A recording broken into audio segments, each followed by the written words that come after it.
కోటి తలంబ్రాల దీక్షలో పాల్గొన్న 300 మంది మంగోల్ గ్రామస్తులు భాజా భజంత్రులతో తలంబ్రాలను దేవాలయానికి తీసుకెళ్లారు. మొదటిసారిగా మా గ్రామానికి తలంబ్రాలు రావడం అదృష్టమన్నారు. రామకోటి రామరాజుకు సన్మానించిన మంగోల్ గ్రామస్తులు భద్రాచల సీతారాముల కళ్యాణానికి మంగోల్ గ్రామస్తులు గోటి తలంబ్రాలు అందించారు.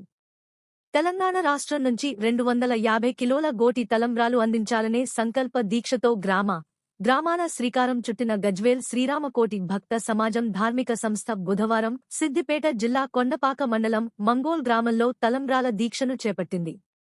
తమ గ్రామానికి తలంబ్రాలు తీసుకొస్తూ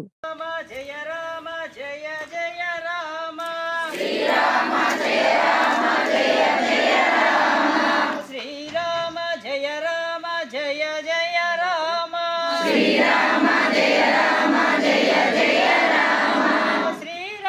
జయ రామ జయ జయ రామ శ్రీరామ జయ రామ